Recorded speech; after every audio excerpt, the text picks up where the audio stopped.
There we go. Welcome back, guys. Another Tim Cain video, this time on how to give experience points. Let's dive in. Make sure to say hi to Tim. Hi everyone, it's me, Tim. Hi, Tim. And today I want to talk about how to give XP. Yeah. Experience points. This is kind of an extension of a video I did earlier, and I'll link it below on experience and level progression. But that was about how I recommended you give it out. But Gabriel Matusevich, I hope that's the right pronunciation, asked me how to give out XP such that different player builds would gain XP at the same rate. So no matter how you played the Good game, question. you'd roughly be the same level Yeah. as you progress through it. So what we're really talking here is the rate of XP gain in an RPG. I think a lot of that you'd have to play to test. I mean, imagine a build in an RPG game where you can talk your way out of battles. Well, now talking your way out of a battle should provide roughly the same amount of experience as the battle. I've seen some games do it, I think, by just adding up how much XP you would have gotten by doing the battle and giving it to you. But then there are other games where you might be able to still fight enemies, like Baldur's Gate, right? You could talk your way out of a battle and then do the battle to gain double the amount of XP. So now you have to implement a system that if you talked your way out of the battle, maybe enemies shouldn't give XP, or just let the player get double the XP. It's such a good question because there's so many different ways to solve that. Now, it's probably seems to make sense that you should jump into that and go, oh, let's talk about that per hour. How would you control that per hour? I don't really see it that way because people play, Depends on the game. at least my non-linear RPGs, in very different ways. I would prefer to talk about it per act. And by that I mean per act in your story. Yeah, that's a smart way to do it. And by the way, you do have a storyline by now, right? Remember I said you make a setting, then you make your story, then you make your system mechanics, which is now you're thinking about how to give XP. You should already have your story done. If you don't, stop, go make your story. Now I said in Fallout we had 3 acts, in Arcanum we had 27. I think a storyline falls somewhere between that. So let's say you have 10 or 15 acts. You should plan on what level you want the player character to be at the end of each one of those acts.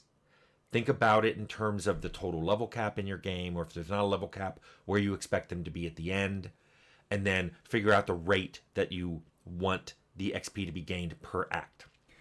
The only problem with that, Tim, and this is not something that I think is a problem that like you've created or anything, but one of the things that games still can't seem to resolve is the completionist player. That's me.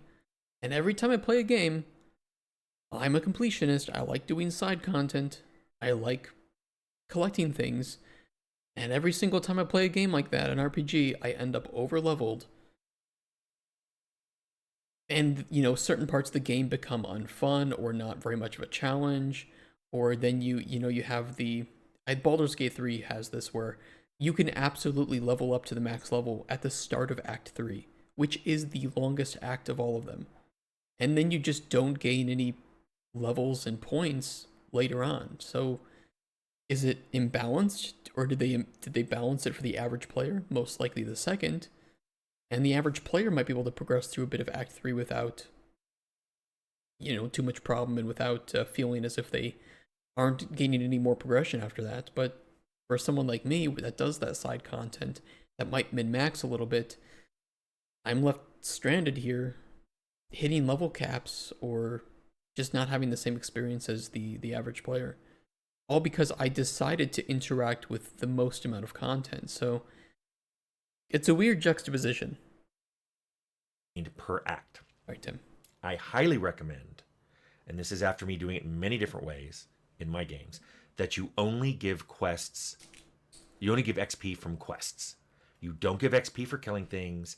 You don't give XP for using skills or it's not common being anymore, seen when you're stealthing. It's just from quests. And the reason for that is with a quest, you give the player a quest and then you give them XP when they achieve it, but you don't care how they complete it.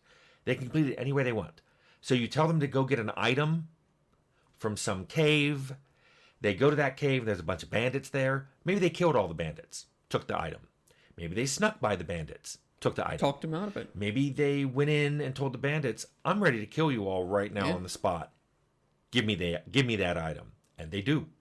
Maybe you go in and go, hey, I don't really care about you guys. I just really want that item. What if I buy it from you? Or trade you this other item? Mm-hmm. Whatever your skills are set up to do. So that way, already you've helped solve the problem of making nonlinear game because you don't care how that quest is completed, just that they completed it. That's exactly what I would do, and I'll tell you why modern developers don't do that. There's become an addiction. I'll use that word. I don't know if it's the perfect word to use here, but there's become an addiction of giving players that token XP, of giving them the measly amount of points, or giving them points for destroying enemies, because playtesters will complain that that encounter doesn't feel very rewarding. And I don't necessarily disagree with that, although I think that there's more nuance that is required there, right? Where I'll give an example. Stalker 2 is a really fun game. You go out, you kill mutants. Mutants don't drop anything, and they by far eat up the most amount of your ammo. And ammo is not the most common thing to come by, right? It can get a little bit scarce. So it feels like engaging with mutants is just a resource sink for absolutely no reward. Now, that game doesn't have like XP and levels and stuff, right? But it could offer you mutant parts to sell, so there could be a trade off. And in that case, fighting mutants feels unrewarding because there is literally no reward. But in a game, let's say like Elder Scrolls, right, where let's just assume that it was more like classic RPG mechanics where you gain XP and you don't have the progression system in Skyrim where as you use things you gain those levels, or Elder Scrolls I should say. You would still have a reward from fighting bandits, right? You have all the loot that they have, all the items, maybe some upgraded items, some lockpicks, some potions. There's still a reward there to gain, so not gaining XP would be maybe unconventional by today's standards, but it would still be a very positive thing. Or it would still be a positive encounter for you because, yes, you spend your resources, your ammo, your durability of something, maybe you use some potions, but you're gaining hopefully more resources back than you spent into it, because otherwise then it would be a net negative, right? I think that that's okay, but it's just unconventional by today's standards because every single thing needs to have XP and levels and token XP given for every little action. And I'm just not a fan of that compared to what Tim is saying, which I do think is the better way of don't reward the player for don't reward the player with how they complete a certain action by giving them those gamified systems, right? Maybe instead of the XP rewards for it and the levels that you would get from that, put that all into the quests, but then have your choices with those bandits play a larger role in the outcome of the story of even of that act, or even in the entire story itself, right? So maybe you kill the bandits, but now they're not going to be usable against some demon that's invading the realm. If you talk to them and convince them, and maybe you become on friendly terms with them, you can convince them to join you in that fight against the demon. Or if you trade them, now they can. You still have that route available to convince them, like, hey, we were friendly, we traded before. Maybe I can give you some more money and you can be mercenaries for us. So I think there are way cooler ways to reward the interactions that players have with the world, but it does require the player not expect to just be given that token XP. And it also requires that developers and designers don't just take the easy way out when it comes to developing an RPG and say, it is an RPG, therefore you must have this, this, this, and this, because that's what players expect in nowadays. It's the easy way out, and I don't like it because to me it's empty carbs when it comes to the emotions and memories that are created with that game. Hey, Chillimp. And I'm starting to change my mindset a bit when it comes to games and game design, where I don't really like playing the endless dopamine drip games that don't give any memories. I think they're fun games to play, but they don't leave any lasting impact in a lot of cases. And those games, to me, when I think about reaching the end of my life and looking back at the time spent playing video games, I'd rather have memories of me doing things that changed the way that I look at the world or at people, or make me introspect a bit. Empty carb games don't give that. Like MMOs are like that a lot. They're just kind of endless grind fests of what's the next thing to achieve, what's the next thing to achieve. And then you stop playing your favorite MMO, and you're like, oh,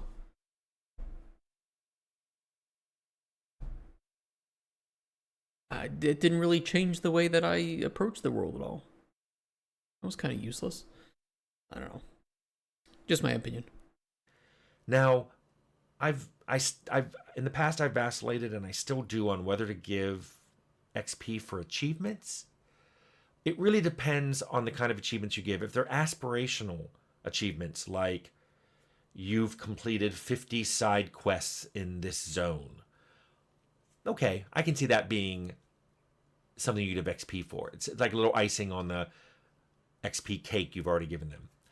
But if it's achievements I've seen, like you've fallen 100 feet and survived, or you've killed 50 ants, no, I don't want to start giving XP for achievements like that, because that XP is what you use to tell players, this is what I want you to do, and this is what I expect you to do. Yeah, it's an incentive, and I think that when you have those like achievement systems in games, that you almost feel like the player has to go out of their way to do things. I don't know. I think there is some nuance though where it can work in some cases. You know the game Red String? So I don't. Chillin'. I don't know that game. I guess I was reminded of like the badass system in Borderlands 2. I didn't much mind that, but it was mainly because it progressed in the background, and the buffs did add up over time, but they weren't so significant that they would completely detract from your ability to play the game if you didn't engage with it, or you only engaged with it to the extent that you played the game normally.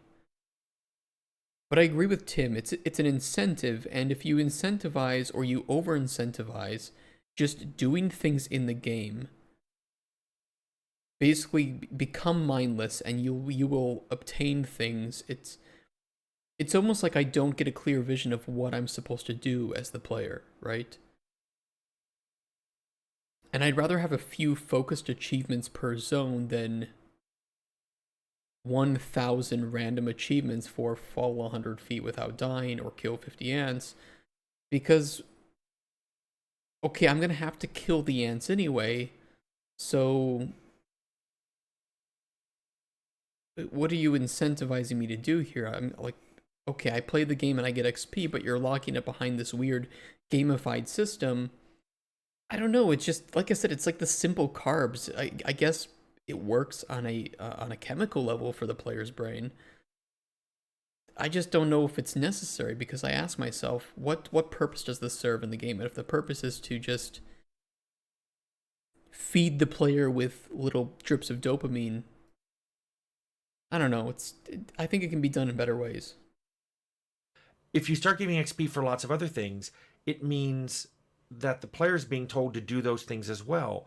So now if suddenly kills and use of skills and achievements are all things that the player is being told, you should do this because the one reward that really matters to you is XP. Suddenly players are being told to play your game in the following way. Meet NPCs. Talk to them a lot. Make sure you go through their whole dialogue tree to find any speech skills you can get XP for. Yep. Then get all their quests. Complete all those quests. Do it as quickly as possible. Then, oh, and when you go up to an encounter, check if there's a challenge available, because if you don't do the challenge, then you have FOMO.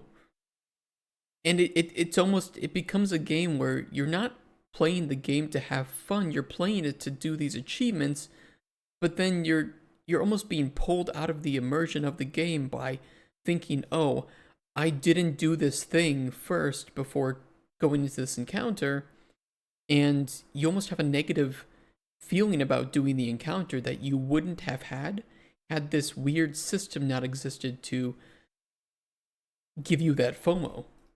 steal all their things and then kill them.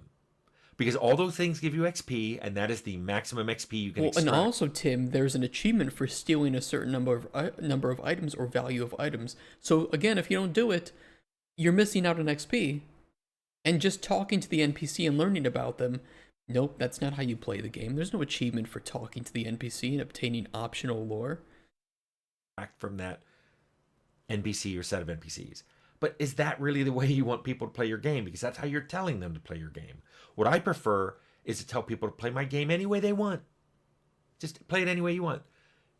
Doing quests for people and advancing the storyline is the way you will go up a level. So it kind of makes you wanting to tell a story and them wanting to get a story align.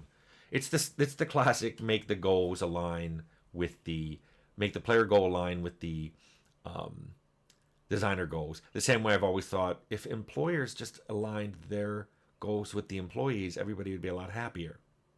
But that's a whole other video. Anyway, so how do you do this? Let's say you agree with me at this point. You're like, okay, I'm going to make a bunch of quests and I'm going to have them give XP. Yeah. Well, the players can make lots of different player builds. So what I recommend is you divide them into main quests and side quests. Remember, main quests are ones that you have to do to finish the game. Side quests are ones that don't have to be done. That's the reason they're side quests. And they don't necessarily have multiple solutions. So you may have a side quest that doesn't really have a talk solution. And then what you do is take all the XP you want to give, that you've spread among all the acts, and give about 80% of it to the main quests in each of the acts. You know what's really controversial? I think that Tim's had a video about this, or I think we mentioned it at some point. What if you wanted to make side content non-optional? And I mean, what if you wanted to incentivize that side content is so useful that you shouldn't skip doing it? I'd love to play around with that design idea of making an RPG game where, yes, you could just stick to the main quest and do no side quests, but you may not be able to get a very good ending. You may have a very rough time playing the game. I mean, let's put it even in more simpler terms. You would be basically making the main only content the hard mode, and helping other people, getting their support. That makes the game easy mode. And I think that RPGs already do this to some extent, but I'd like to see it investigated almost as a message to players to slow down and enjoy the game, and especially to the people that will like download a story-driven game, rush through the story, skip all cutscenes, just to spoil the end or get to the end before anybody else. And I would just love to see something push against that way of playing. Is it any different than making a hardcore co-op game and filtering out people who can't communicate? Like, you might be a fan of hardcore cooperative games, but if the game heavily, incentivizes or almost requires communication, and you market that, is it wrong for somebody to join up expecting not to have to communicate and getting filtered out because they aren't very good at the game because they're not communicating with their other teammates? Is this any different? Saying, well, the game is going to be very difficult and you're not going to get a very good ending if you don't engage with side content. Somebody loads it up expecting to just play the main content, doesn't engage with the side content, and has a difficult time and doesn't get a very satisfying ending. I don't think it's any different, though. I don't think it's been done very much. It would be very risky. It would be a bit controversial too. And that's kind of why I want to do that's kind of why I want to do it. I don't know, things to think about. So the idea being, if the player just does the main quests, they will hit each act with about 80% of the XP they could have gotten, and they will finish the game not at level cap, but about 80% of the way there. Remember, there's lots of different player builds, so those side quests, the player may do some, they may do all, they may not do all of them, so that gives them another 20%. They can get a few extra levels from that, but they don't need them to finish the game. Then what you do is have each act have roughly the same number of side quests for each player build. So if there's some combat side quests, make sure you have some stealth side quests, make sure you have some dialogue side quests. And that way, players feel like they can do those things if they want. If they want to get that extra 20%, if they actually want to be at the biggest level cap, the biggest level they can be before they finish out an act. But they don't have to. They can finish the act and the game. It'll be a little harder, but they can do it. But there's enough side quests for them to feel like they can also get extra XP if they need it. Now, this turns out to be really hard to do for a lot of reasons. Some of them were things I didn't think of at the beginning, and then other things were things that just are going to happen, and all the planning in the world isn't going to help you avoid all of them. So the ones that I planned, that I designed for, learned to design for, was keeping the XP that quests grant in an external table. So a quest doesn't say give 500 XP. The quest says give level 5 XP. And then there's a table that says, okay, a 5th level quest gives 500. But that he's not saying that he does leveled XP. Like, it doesn't scale to your level. Keep it in an external file.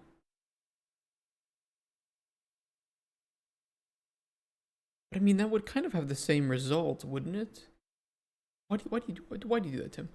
The reason you do that is you will be adjusting things later in the game when the content is in and you roughly know what it is. Which brings me to that second point of things you can't predict. Every game. Oh, I think he just means like not hard coding it, which I maybe I'm misinterpreting that, but I agree in that case. I've ever made has had content cut from it for various reasons. You didn't have time to finish it. It was too buggy.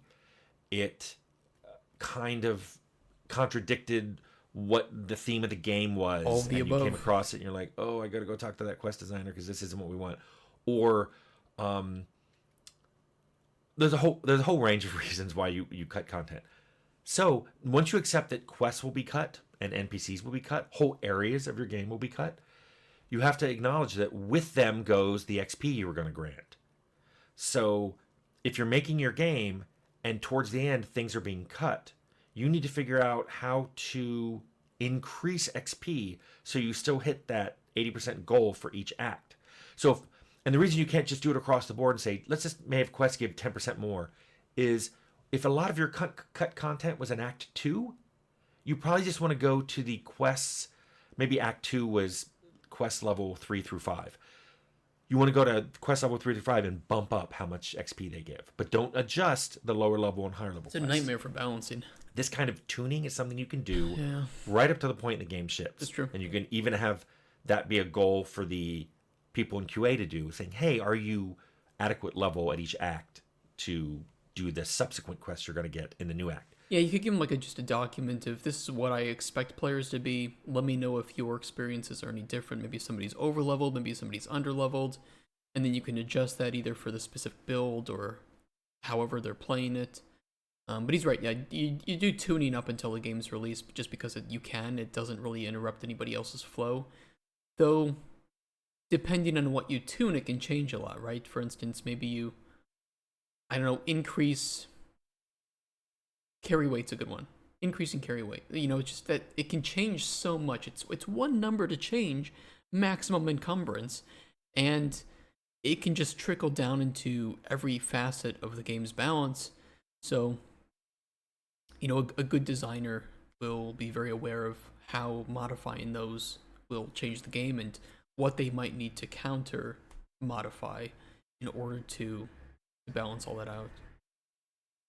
So Tough this job. is hard to do. Work. I'm sure you've played games, mine and other people's, where it feels like it's highly variable in the difficulty as you go along.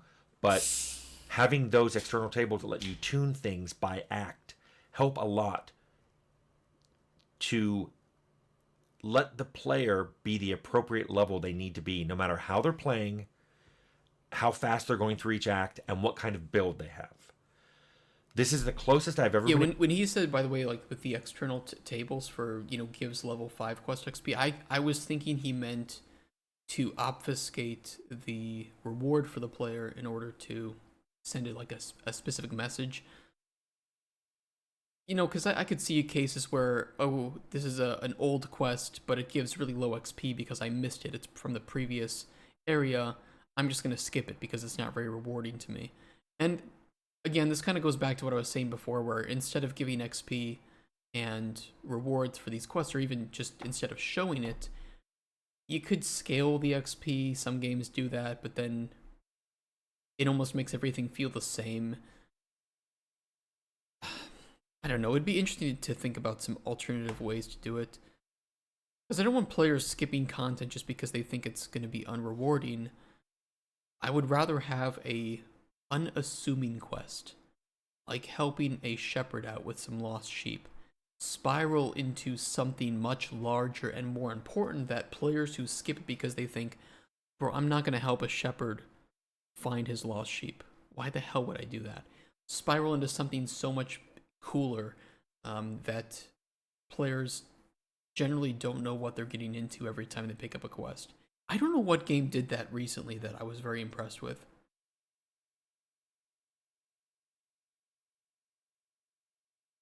But I feel like I was playing something recently where you never really knew what you were getting up to when you went into a quest, and it was really fresh. It felt great. I don't remember what it was though. Been able to come to a like an engineering approach to this problem other than just seat of your pants, run through the game, adjusting quest uh, XP here and there. Now, if you have other things giving XP, it becomes a nightmare really quickly, which is the other reason I don't like to give XP for kills and skill use and even Well, achievement. I mean, it can just. It's not even just the fact that you don't know how many of a creature a player will kill.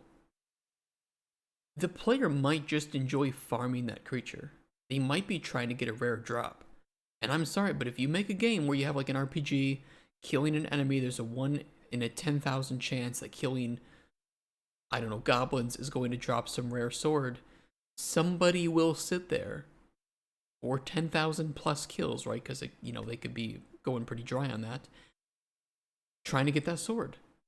And that might be a fun achievement to them, but now so much of the game will be unrewarding because they not only have spent so much time leveling up against those goblins, but they have this powerful sword, and so you've almost like double rewarded them, or double punished them, I guess you could even say too, because they're over leveled and they have a really powerful sword. So the next three,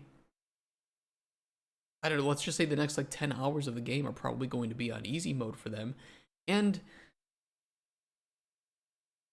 players might say that they want that, but ultimately they're going to, I don't know, ultimately I just don't think that players will have fun with that. Yes, it's a fun achievement, but if it trivializes the content that's supposed to be somewhat challenging to remain enjoyable, then the content becomes mindless. And if the content is mindless, or they feel like they've obtained too much power too quickly, then they can almost feel some dissonance towards the narrative where they're being treated as still being pretty low level or not being very capable, but they have this uber power sword that trivializes the content. So again, it goes back to the what's the quote from Jurassic Park? It was, you were so you were so obsessed with whether or not you could, you never stopped to think if you should. It's that kind of thing. It's something around that. I'm paraphrasing, but the same thing happens in game design all the time, where it's just, oh, it's an RPG, therefore when you kill things, they should drop crafting materials and XP and money, and also because we want the player to feel like they are, um, we want the player to have that freedom of choice. Well, now the player can just sit there and grind a goblin for 10,000 kills to get a rare sword, and not many players will find this, and that's pretty cool. And I think again it can work, but it is a nightmare to balance. Even a game like Elden Ring, I think did this a little bit better, where everything you kill gives you the runes, right, or souls. If you think of it like a Dark Souls game, but there's nothing that really drops overpowered weapons or armor. There are powerful weapons and there is powerful armor, but weapons are upgraded through smithing stones, and you get smithing stones by engaging with content that is roughly equal to your skill level at the time, right? Or your progression within the game. So it's almost like you can. There's every time you move to a new zone, there's a small bit of progression that you can make within that zone, and a bit of maximum power. But until you find the next level of smithing stones, you're not going to be able to move up to the next tier. So every zone you climb a little bit further, but you have a myriad of options of how to get there. You can either go to a mine shaft, to a cave, and you can find the smithing stones there in the wall, or you can kill bosses and they might drop, or enemies in a side area, they might drop those smithing stones. But by engaging with all the content, you don't necessarily become super overpowered. You can overlevel a little bit, but ultimately it's a game about skill, right? So there's still a skill gate that you have to be able to beat the bosses by dodging their attacks. You can't just outstat yourself with most bosses. And I think that helps to diminish that the possible negatives of the progression in that. Surides, thank you for the follow. Sue writes, appreciate that. Happy Monday. If you have one source of XP, you can control it. This is true. This is the best way I found. I'm sure other people have other opinions, but Gabriel Matusevich, I hope this answers your question. Okay, we were right at the end anyway. Either way, great video from Tim. Again, a lot to think about. I think that XP and progression as a whole is such a... You have so many options, such a wide array of things that you can choose to do. I think it's great. I think it's fantastic. Guys, here's the link to the video. Go give Tim a like and subscribe, please. He's the one making all the great content for us. And if you're watching on YouTube, I appreciate you watching that one.